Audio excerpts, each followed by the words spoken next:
Well, hey guys, my name is Sydnie and I'm on staff here with GSM, and this is all of the band members from SALT, our summer camp. So, could y'all just go around and tell us a little bit about you, your name, maybe your favorite worship song? So, y'all can start in either way. A little bit about ourselves? Yeah. Okay. I'm Kyle. I don't know. What do you want to know? Just a little bit about you. Okay. I shouldn't have started talking. Your favorite first, worship song? I'm 28. I've been in Tyler for 3 years. A favorite worship song changes all the time, depending on season of life I'm in. Come back to me. It could also be like your favorite worship song to sing, play, or just listen to. I gotta look it up. So it could be any of them. Yeah, I have to look it up. But that's probably not my favorite. I think Nathan knows. Yeah, Nathan, you go. Do it. I know Kyle's. All right. Tell him, Nathan. I'm taking Uh-oh. his microphone. Can I just Go kind for of it. over your It's shoulder? all- you get as close as you need. Okay, gotcha. Yeah, so my name's Nathan. I'm 29, and so I'm older than Kyle. Wow. A year wiser. 1 year wiser. It's true. Yep. Better looking, too. Yep. So my favorite He worship just song agrees. is How Deep the Father's Love for Us. And I have others that kind of go like I really like. There's one, I can't tell you who it's by. I just heard it the other day. It just like popped up on Spotify, but it's called The Finished Work of Christ. And that song is awesome. But that one, yeah, I've been listening to it on repeat and I love that song. But Downloading it right now. yeah, you should. But yeah, How Deep the Father's Love for Us is my all-time favorite worship song. So, I like it. yeah. Alan, what about you? My name is Alan. Hey. Been in Tyler my whole life. I'm 42. Play the bass. My favorite worship song to play, and it's strictly because it's so awesome to play, so much fun, is Salvation is Here because of the awesome bass line. So if you don't know that, you should go It's Hillsong. check it out. It's awesome. Yeah. I like how y'all are all saying your ages. You didn't have to say your ages. They started, so I had to continue. Sarah, are you looking up your favorite, too? I am. See? I'm not alone. I came prepared. Bradley, do you know yours? Well, I'm Bradley. I am 18. Sorry, guys. I am not from Tyler. I'm from Dallas. And favorite worship song to play and listen to? Firm Foundation, the Belonging co-version. Amen. Best version.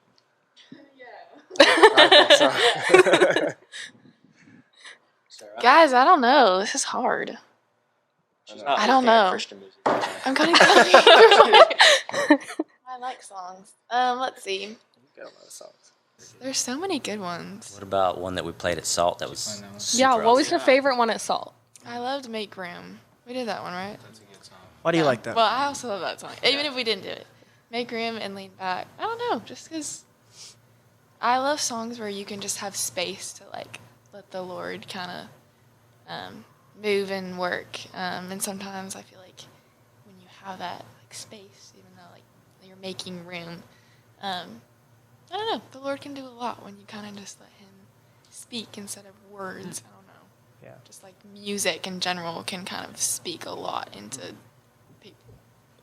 Which is really That's good good. because we go all the time, and even sometimes in our worship services, we can Yeah. go from one thing to the next thing to the next thing. Next song. Yeah. And so to have some space for God to speak, we're not very good at listening, are we? No, not always. Gosh, yeah. Not always. Sometimes it's a lot easier to just talk than listen, you know? For sure. I Yeah. always have something to say. I don't know about you guys, but I feel like most of the time too. Kyle, what about you? All right, we came back to me. My favorite song right now is a song called King Jesus by Brooke Lidgetwood. That's how she says. Yeah, that's what she says. She said Lidgetwood? pronounce her name like Lidgetwood. Yeah. The words are so good. Yeah, The words are so good. that's a good one. Yeah. All right, go check out all these songs. Check them out. Yeah, add them to your playlist. You'll like them. Um, They will. So a lot of the times we think of worship just singing in a church service on Sunday mornings. And so what is worship, and how does that kind of equate to outside of the physical church building? Great question.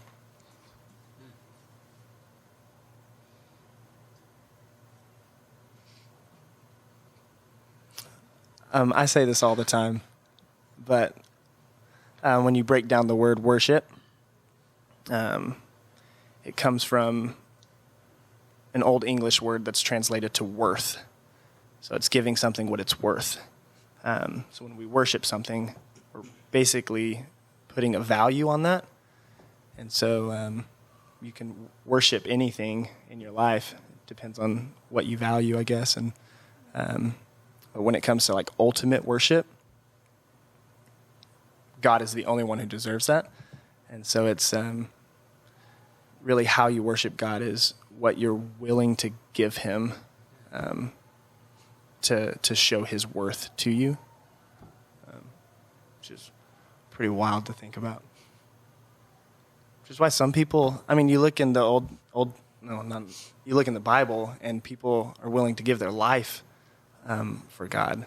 It's like, wow, that's worship, to even to the point of death.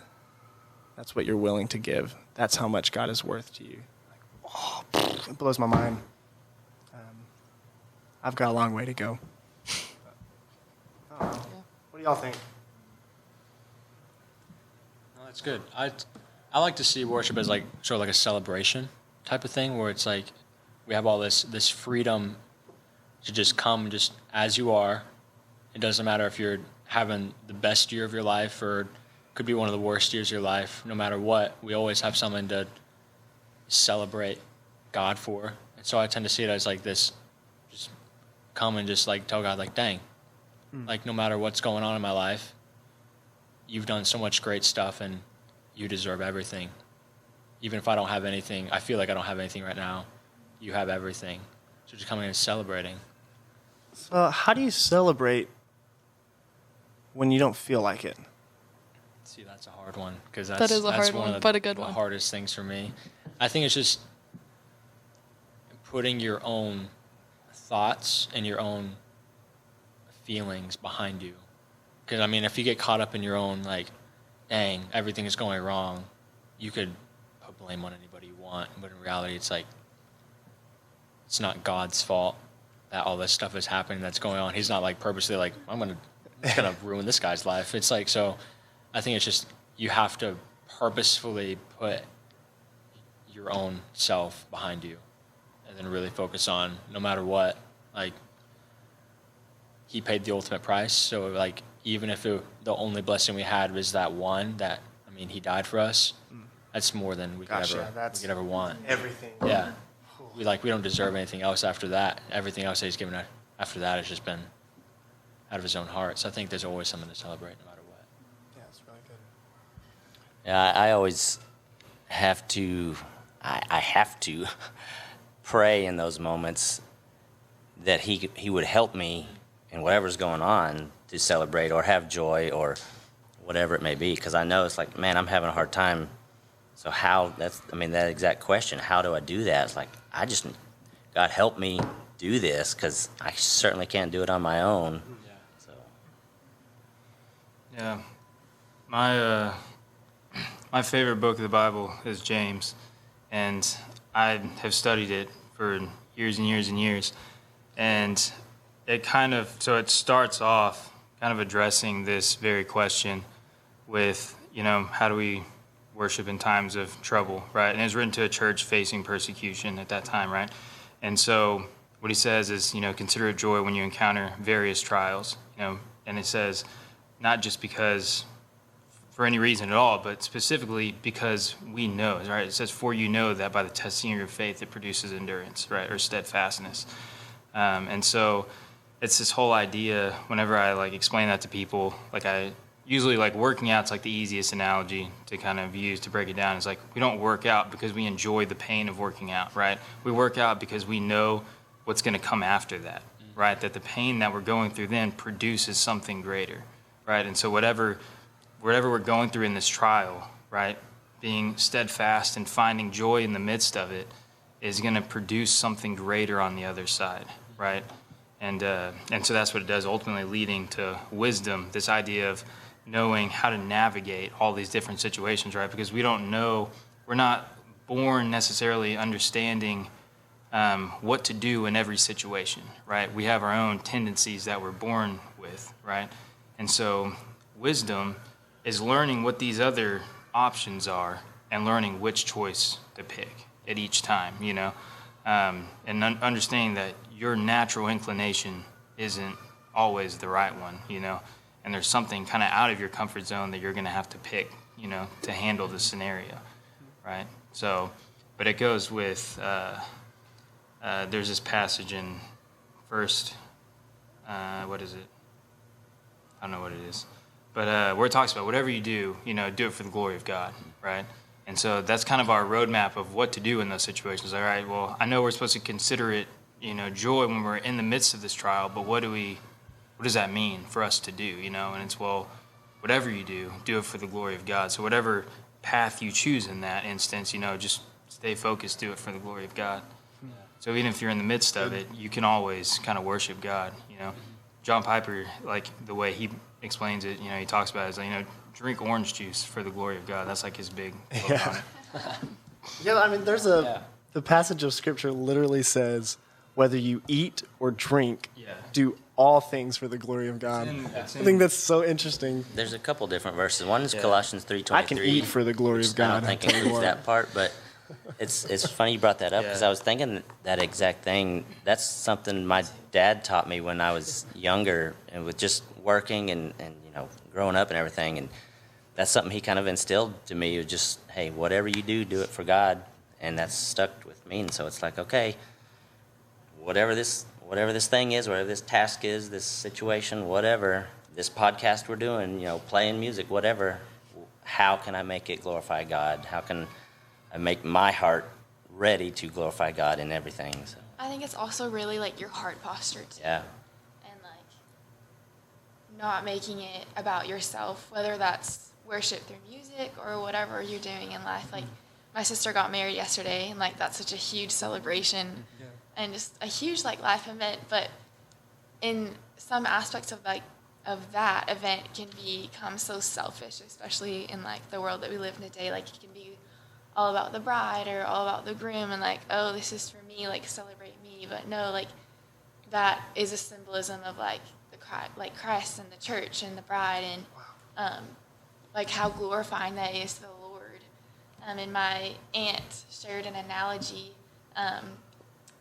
If you picture a triangle, and the bride is here and the groom is here, and God is up here, the Lord is up here. The closer that they draw to the Lord, the closer they draw to each other. And so even like thinking about that analogy in worship, like if our thoughts and intentions and our heart posture and all of that is aligned like with Scripture and with the Word and what the Lord says, like we will draw closer to Him. But if it's all about us, like that's a lot harder to do. That was really good. I had this, I heard this is really cool, just on the same, maybe this doesn't have anything to do with it, but I don't know. What you said made me think of it, but if you take 100 pianos and you tried to tune, I didn't know if any of you students knew that you have to tune pianos. Maybe y'all knew that, but maybe some people don't know. But if you try to tune a piano to another piano, you're going to have like little minor differences, and then you try to tune like 100 pianos to each other, and it's just going to be out of whack. So, but they have like a tuning reference that they tune all of the pianos to this one reference, and then every piano is going to be in tune because it's all with, tuning to the one reference. And I think that's so cool in life, that if we focus on God instead of each other, or I don't know, if we just make God the focal point, then we're all going to be in sync as well. I don't know. There's something cool about that when it comes to relationships and your goals in life. If you pursue the Lord, things kind of come into place. Yeah. That's such a cool thought. That is cool. Hey, and bringing worship and music into it. I know, Awesome. piano Great job. reference. The piano. Awesome. I'm a music nerd. Anyways, I did have a thought that I wanted to add to this idea of worship, but so in talking about feelings and how sometimes we can let our feelings determine what we give in worship to God, and how dangerous that can be. There, I think it's 2 Samuel, King David made a statement that I will not give to the Lord that which cost me nothing. I think that's really profound maybe I'm taking it out of context a little bit, but when it comes to like the way that we live for God, because again, we already said that worship is more than just a song. It's doing anything for the glory of God. Anything is worship. So, but if it doesn't really cost us anything, is it really worship? Does it really matter or hold any kind of weight or significance? I don't think it does. It's like, I don't know why I'm thinking of this example, but it's like when you're doing like a canned food drive and you get the can that's in the very back of the pantry. It's like, I don't know, salmon patties or something that's been sitting in your pantry for 4 years, maybe longer. And you're like, Like a can anymore. yeah. Something else. You're like, man, you know what? I know this canned drive is for a really good cause, but I'm just going to give the thing. This is actually going to benefit me and make me feel good for somebody else to take this junk that I don't want to clean. So it's like, that's not even costing you anything. And that's not even real, And so if we go in or think in life that worship is supposed to make me feel better, or it's for me in any kind of way, then you've missed what the heart of worship is all about. It's all about giving to the Lord what he's worth, and he's worth so much more than salmon patties. I'm telling you what. Like, gosh. So I think about that, and like every day, what am I serving God in a way that actually is costing me something? Whether it be like, maybe I'm embarrassed to talk to somebody about Jesus, and I don't really want to do that. But hey, God's worth it, so I'm going to do it even when I'm uncomfortable. Or like we talk about sin, and saying no to sin is worship. Like it's giving God what he's worth. It's choosing Jesus over what we want temporarily, and so even saying no to sin is, it's like doesn't feel good in the moment a lot of times, but it's giving God what he's worth. It costs us something. And it's like, I love that idea that I think is really practical for our lives. So, I don't know. Yeah, that's really good. Sorry, I talked for a long time. Hey, it's okay. We love it. Boy. So, y'all did good. And from looking at y'all on stage, it looks like, oh, you're never nervous. Like, y'all don't get nerves. But, like, nope. I know y'all, and it's something we all go through. And so Bradley never gets nervous. Nope, I go up on stage shaking. Every time. I get so nervous. I can't eat before any time I play. Anytime I play, I am, like, extremely, because I don't like being in front of people. So how do y'all... So bad. Rock on. Oh, yeah. So how do y'all so I heard this once, that we're to do things because God has called us to do them and not because it feels comfortable, because even being comfortable in the uncomfortable. And so how do y'all kind of combat that and understand that it's for the glory of God, but also I'm super nervous. So how do y'all combat that and go about it? I pray every single time because, like I said earlier, I just need help doing it. And obviously I feel called in doing music and stuff, whatever. But I'm nervous every single time. I don't like getting up in front of people and doing stuff. He's nervous right now. I am nervous right now. But I'm always, I literally, playing on a normal Sunday, I'll take a minute and be like, God, help me do this for you. Help me That's good. to not just be calm and play the right notes, or that obviously, because He can work even if I miss all the notes, whatever.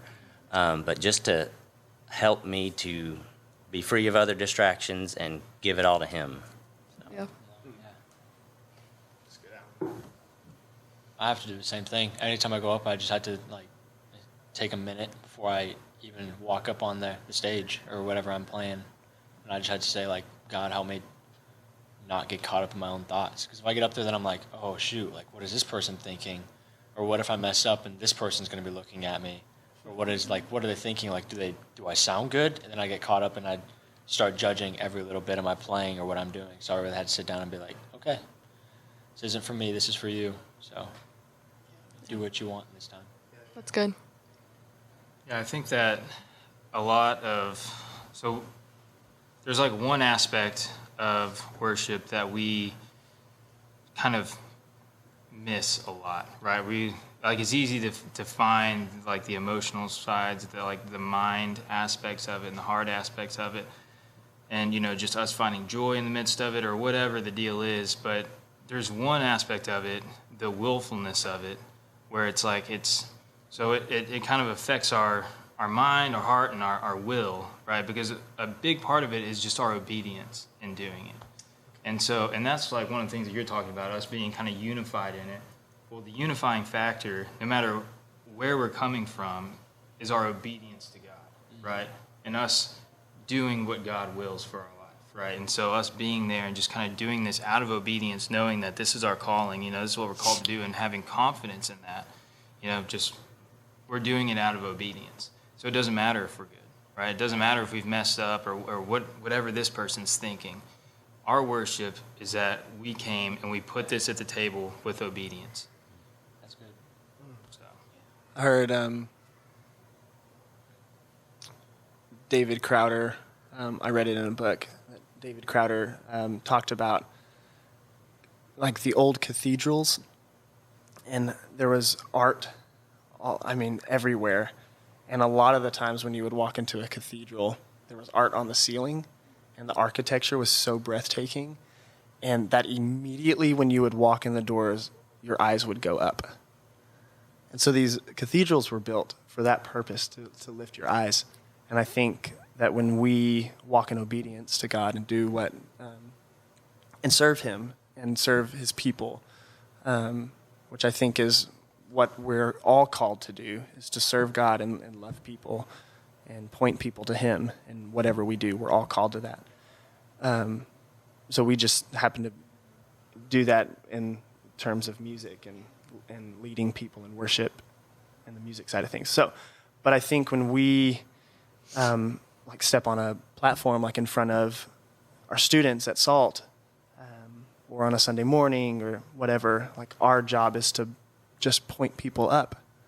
It's to be these music cathedrals, in a sense, to help immediately, as soon as we start, people's gazes would be lifted up to the one who is breathtaking, and Yeah. And so I always think of that. My friend Andrew Peacock told me when I was having a really tough Sunday one morning, and I'm happy Kyle all the time and always smiling, and I wasn't that morning. And he said, Kyle, we don't need joyful Kyle today. He said, your only job is just to point people up to the one who has it all together. You don't have to have it all together. And that's meant so much to me. And so now every time I'm in front of people, I think, I can do that. That's simple. I can do that. I don't have to be great, that's not, I just have to show people the one who is great. Yeah. So if we can just lift people's eyes, yeah. I think us as That's people really tend good. to overcomplicate worship, and we try to make it we have to be super good at, we have to have someone playing an instrument. because the instruments, which brings the spirit down. We have to have great singers, and it's like we tend to like make it like we have to have fog machine. We have to have like, The fog machine. sound system. We have to have everything perfect, and then we're like, okay, so if we have everything perfect, now God can come down, and God's gonna be like, oh yeah, that's cool. I'll go worship down there. But it's like in reality, it's like you don't need any of that. If you have like where two or more are gathered, He's there. So it's like if you have two people in a room worshiping, can't sing at all, He's gonna be there, just like He's gonna be in the stadium where everyone's perfect instrument playing amazing. So I think we just tend to make everything sound like we need all this different crazy stuff, when in reality it's like we don't need any of it. In order to worship. Yeah, in order to worship. Yeah. And that, I mean, so that, it's kind of different, like being worship leaders and being like in the band or whatever, right? So we want to obviously worship God, right? But the other part of it, the part that we're worried about, you know, sometimes with it sounding good, or what does this person think, or like what they think has nothing to do with us worshiping God, right? Right. That's our kind of desire to see them saved, right? Or to see God move in them. And so I think that that's an important thing to point out, like as we're talking about it, you know, it's because we, you know, mentioning things like that is like, well, then you start putting it together. What does that matter in the grand scheme of things? We're talking about worship. We're talking about doing this, like presenting an offering to God. Well, then what does their opinion of it think? But it's our desire that they, you know, are saved. And I think that that's where, as worship leaders, we put a lot of the burden on us. Like, we're not really as concerned about us coming to the table and presenting this offering before God, but we kind of value how successful we were based on how many people were saved. Like, what was the response by the people? And that's how we determine, hey, was this a good night or was it a bad night? You know, and that's how we look at it. And that's wrong, right? Because we overlook, like right now I'm teaching a series through Jonah in a Sunday school class, and the whole theme of the book is what I told them is the end of Jonah 2:9, where it says salvation belongs to the Lord, right? And we see that all through the story of Jonah, because Jonah, though he's called by God, like intentionally does the opposite stuff, right? He just goes against God and runs from God, yet God still uses him. And so the idea of it, you know, is that salvation belongs to the Lord. It's God's prerogative. It's God's ability. You know, it has nothing to do with us, you know. And so there's nothing that we could really do wrong to keep someone from being saved. You know, you can't miss a cue on the drums and come in a beat late, and then now that whole front row, they're not getting saved. Bradley. The Holy Spirit's not doing nothing in them. You know? just made an eternal mistake. Yeah, like that's not going to happen. Yeah. That's the Holy Spirit, right? That's God doing that work in them, right? Our whole purpose is just to act out of obedience and to be there and to bring something to the altar. Yeah. The rest of it's on God. Yeah, Bible talks a lot about like stewarding our gifts. And that's a word that kept coming to my mind. Like, we steward our gifts well. Like, the Lord can use that. And like, when I get nervous, usually what I do is just pray, or like I'll grab a friend or whoever, and like, so I was like, hey, like, can you please just pray for me and like just give me peace, and for the Lord to just like make room, kind of like what we were talking about earlier about that song, like just making space for the Lord to just move and like take me out of the equation, God, like take me out of this. Like, when I sing, like I want them to hear like the Lord's voice, like his still small voice, like for people who haven't like experienced the Lord in a while or struggling, like just for them to be able to feel that, and like for me to like focus on like faith over like my feelings, or like I may mess up, I may sing wrong note, I may get off beat, like, but that's okay, because like the Lord's power is perfected in our weakness, and like Scripture talks about that, and that's not just in like our mistakes and our like sin, but it's like in everything, like even just like the little things too that you worry about, like he can move and work in all of that. Right. So I don't know, it makes it almost even more relatable too, like when you do mess up, like, no, for sure. We're not perfect. Right. Yeah. You know? Yeah. So that's really good.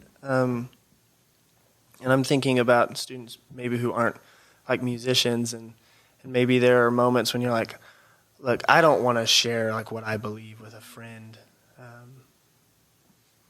who probably really needs it, because I might say something wrong and mess something up. And I'm way too scared of that to even try to step out and do that. So what would you tell a student, and maybe we already just said it, but what would you tell a student who's like scared to do that?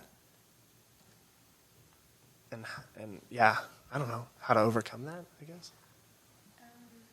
I mean, I think like kind of what Nathan was saying, like obedience, like the Lord can use that, like your obedience and like trusting in Him, that like He'll give you the words. Like if you listen to those little promptings from the Spirit, and like He will give you the words to say, and like walk you through that. Like He's not just gonna put that on your heart and just, okay, you do it. Like I'm gonna leave you there, figure it out on your own. Good like, luck. No, He's not gonna do that. He'll be right there with you. I think a lot of it goes back to like your private time with the Lord, and like the time when you're not on stage, like those moments with the Lord where you're just pressing in, like you're on your knees, like you've had a hard day, and like getting in the Word, talking with your community, like I don't know, just about what's really going on in your life, and like what is in your heart, like will pour out in your actions and in your words. And Yeah, step out. Yeah, be obedient. That's good. I love something else that you said, just sparked something that I think is really important, especially when it comes to like being in front of people or sharing your gifts that God has given you to other people. And I have seen sometimes your talent or somebody's talent being bigger than like their character, and then it crushes them, or because they haven't spent time with God, like personally. And I think it's important for all of us. And I know these people, which is a big reason why I wanted them at Salt, that they value the personal relationship with God over being seen on a platform, for people knowing their name. No. Like, these are my friends who value like personal worship in the private spaces where nobody else sees. It's just them and God. And I think that's everything. That's everything. Like, how in the world can you even be obedient if you're not spending time with the God who is worth being obedient for? If you're not spending time with Him, then I don't even know if I can trust God. If He gives me tells me to do something, I don't even know if I can trust Him if you haven't spent time with Him. So it's, I don't know. It's really good. Do you have any thoughts to bounce off of that and personal worship? I'd say there's a passage out of Ecclesiastes where it talks about being slow to utter things before the Lord, right? Because He's in heaven and we're on earth. And I think a big thing of it is, a lot of these songs, they have big kind of commitments in them. You think about, like, the example I always use is Oceans, right? Where it's like, take me deeper than my faith could ever wander, right? Or take me deeper than my faith could be made stronger, all this stuff. But it's like, who's actually ready for that, It's on my shirt. Yeah. Oh, spirit in you. Without borders. Yeah, but it's like, who actually wants that, Very convenient day to wear. Where you think about that, Yeah, and it's good like, point. who are you actually ready for that? For God to just do that, just take you. You're just okay with Him taking you to some place where you're just completely uncomfortable and just completely relying on Him. Most people aren't, Yeah. and so that discourages some people. And I usually use this as, hey, if we're singing a song and you don't know the words, that's okay. Just listen to them, go through it. And honestly, if you're trying to sing it and you're like, I I can't sing this. I can't bring myself to sing this song right now. What do I do? Or I'm scared. Yeah, I don't know what. I don't know if y'all can hear that, but it sounds There's little like kids screaming. a massive group of little monkeys are right on the other side of that wall. Nathan, amen. Yeah, the Holy Spirit's in the room next door doing a work and some people. That's real worship down there. But what I always encourage people to do, based on that passage out of Ecclesiastes, is to take those words and make that your prayer. God, I'm not here yet, but help me get here. And those who are afraid to step out and do something, it's like, well, if you obviously know what you need to do because that's what you're afraid to do. And that's your whole kind of hang up. Mm-hmm. So make that your prayer. That God, give me, wisdom in this. Give me peace. Give me strength to step out and do this, and like prepare my heart to go here. That's what I would say. That's cool. That's good. Well, I'd love to hear just a little bit of each of y'all's testimony and just how, I guess, you realized your calling to ministry and how the Lord revealed that to each of y'all's lives. Anybody could go first. Like, are you talking like specific music situation type of thing, or what? I mean, like being a musician in worship. Well, like overall. Yeah. Ooh, trick question, Well, guys. So, okay, I'll start with just what I was kind of thinking with some of this anyway. Yeah. I had a little bit of a, turning point, not turning point, recognition of the calling or whatever. Nailed it. Whatever, You got it. You want to say that. What am I trying to say? So there was a point where I had been playing bass for a while and had done some music in church, played in a local band or two or whatever, various things. Kind of got to a point where I was like, I don't know that I want to keep doing this. Kind of a weird feeling, where's this going? What am I doing? And I was sitting in my office at work one day, and I was like, I just had this feeling like something's going on with this, and so I just kind of stopped and gave it to the Lord, and I was like, hey, where do you want me to go? What do you want me to do with this? Lead me where you want me to go, whether it's continuing to pursue music stuff, because I did a little bit of college in music, and then got out of that. And so I just asked God, I was like, hey, show me where to go, whether it's with music or not, whatever. And then literally like the next day, I got a call from my mom, who basically introduced me to a woman that was looking for a band that was wanting to play, do some worship stuff and different things. And that like kicked off a whole lot of music opportunities for me. And so that was kind of like, okay, I think this is the route I should be going. Yeah. But it took me getting to the point of like recognizing I need to ask God's will and direction for what am I supposed to do, where am I supposed to go, and so I've been involved in it since. Yeah. And I think you can talk a little bit like you do the AV side of things too. And so it's not just being on the stage every Sunday. You also do some of the behind the scenes work too.